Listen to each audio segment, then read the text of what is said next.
Welcome. In front of me is an Honor 400 Pro, and today I'll show you a couple of tweaks and tricks you can do on this device.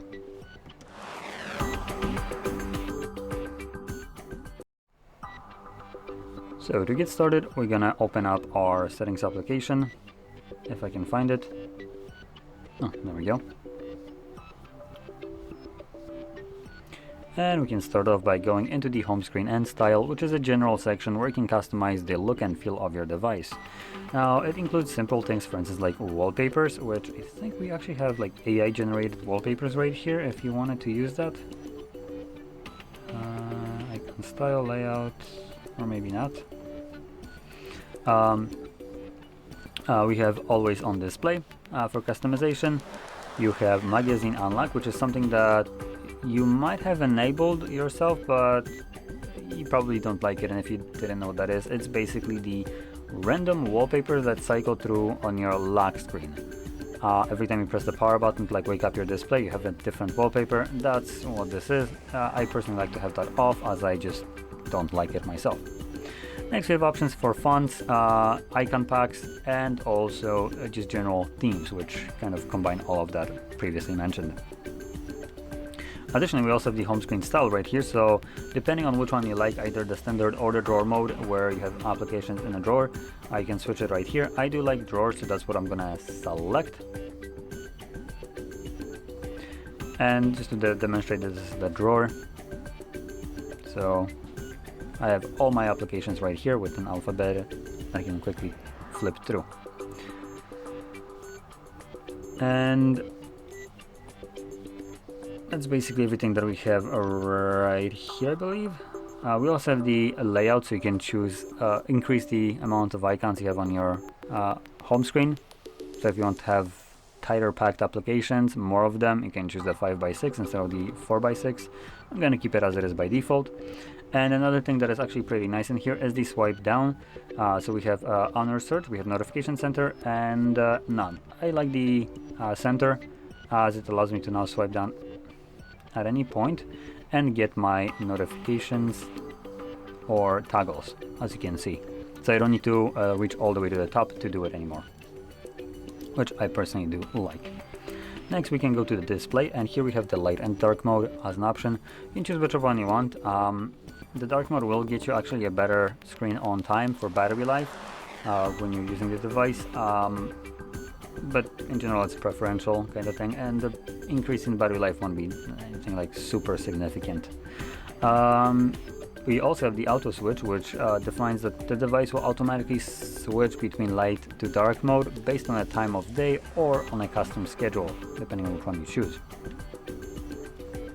Moving further down, we have things like color mode and temperature, which allows you to choose the saturation of your device. And we have two options. We have vibrant and normal. I personally like the normal one. It's a little bit more yellowish, so warmer tone in general. So that's what I personally prefer. Vibrant is a bit more colorful. It's not overdone. I do want to point that out. Here it looks pretty good, but I just generally like the more warmer tones to the display. And next, scrolling down, we have screen refresh rate. Right now it's set to dynamic. We also have standard and high. Standard will run the device at 60 frames max. And again, sorry for the slamming doors. People can seem to figure out how to not do that. Anyway, going back, we have the dynamic, which is going to run up to 120 Hz, but to drop down the refresh rate when there's nothing happening on the screen, like right now, to preserve battery life. Then we have standard, which goes up to 60. Now, oops, straight unlock it. But I also want to point out here, it says that it runs up to 60 frames, so it means that it drops it below 60 as well, but 60 is the max. And high, it goes up to 120, which if it doesn't drop to like, let's just say 10 frames, just like the other options would, then I'm not sure why did Honor decide to give you both of these, as high and dynamic would basically mean that both of them are the same exact thing. So begs the question, why have the same option twice, just named it differently? Anyway, to go through this quickly, if you don't see much of a difference between dynamic and standard, select standard. If you do, stick with dynamic. Now next we have a video enhancer. This is, well, there's a couple of things. We have the vision or vivid display, which if I remember correctly, this is basically a fake HDR. Optimizes video clarity and color with AI for more vivid and vibrant picture. Doesn't state that it's enhances HDR video brightness. So let's see, enhances HD videos. So I think this is fake HDR, and this is just adding more color to the video to make it even like more appealing. Now these both options will be using processor, so it will increase the battery usage, but it only increases battery usage when using it, and you will be using it only in the applications that I have listed right here. So right now, by default, out of the box, this device comes with 3 apps that will be supported: YouTube, Video Player, and Gallery. If you install some other applications like maybe Netflix or something like that, it might be listed right here, and it would be in that case affected anytime you're going to be watching any kind of TV shows, movies, or stuff like that on your phone using that application. And last thing that I wanted to go into, let's see, notification and status bar, and here we have the status bar option, and we have this nice option right here. It's not necessarily gonna give us full control over this, but it's they're called pure mode. So it removes a bunch of clutter from your status bar, hides it away. Now it hides a little bit too much in my opinion, so I like to have notification icons enabled, just so I know how many notifications are, but get rid of the toggles that I usually know that are enabled, so I don't care to see them. So it gives me this nicer, cleaner look to the device. And while we're in here, we can also go into, I think it's this, up icon badges. And here we have the display mode for the notifications. We can select it to be a dot. Oh no, okay, so this is for individual applications, so never mind. I was trying to change this, but it looks like there is no option for that. Okay, now one more thing that I wanted to showcase, and the last one is going to be the navigation, and that should be under system navigation, and here we have the 2 options, gestures and 3-button nav. I'm gonna stick with the gestures as that's something that I prefer, but while we're here talking about this, we have a couple options for gestures. So we have things like Google Assistant. There is plenty enough ways to launch Google Assistant, I'm pretty sure, right? Yep, so that's Gemini as an example by holding power button. We have this by swiping from a corner. We have the Hey Google, I'm just gonna cut that out so that doesn't launch for you, command. And we also have Google. I'm pretty sure there is plenty ways to launch this garbage now, from Google.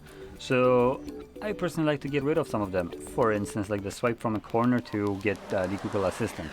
Absolutely useless. They already gemmed it on the power button, so I don't need it to be here as well. So I like to turn that off. Then we have some other things. Let's see, we have circle to search. This, I don't know if you want or not. If you don't know what this is, I personally like this, and I'm gonna explain why, and you can decide on your own. But it's when you're holding your little navigation bar at the bottom, it gets you this, okay, first time, let's try it now. So it gets you this kind of look, and now you can circle something like, for instance, this. And number one, it allows you to select the text from the areas where you previously wouldn't be able to select text, because it just kind of looks at this as an image, the text, and then allows you to just select it and copy it. So that's several different things. And if I were connected to network, it would also give me Google search results for whatever I selected. That also allows me to, for instance, select images, and Google will then automatically look for those images and give me the most relevant kind of result, something that resembles closest to what I'm looking at or searching for. So that's just pretty good kind of usability. And door slam incoming?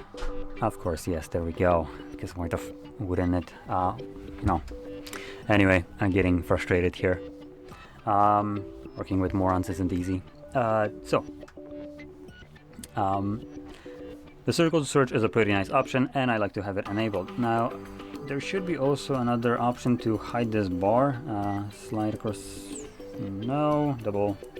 No. No. Okay, so that's not what I want. So it looks like we can't hide the bar, unfortunately, by the looks of it. Oh no, there it is. It's the first one. So show navigation bar. So there we go. You can get rid of that as well for a cleaner look to your device. Now, unfortunately, when you do that, I think, yep, circle to search will not be available to you. So you will have to pick and choose from either one of those. As without the bar, you have nothing to hold really. Realistically, Google could have done it so you can still just hold this area and have it activated, but apparently that would be too difficult for us normal human beings to actually figure it out. So yeah, I can pick and choose. So there we go. That sums up all the tweaks and tricks I want to show you. So if you found this very helpful, don't forget to hit like, subscribe, and thanks for watching.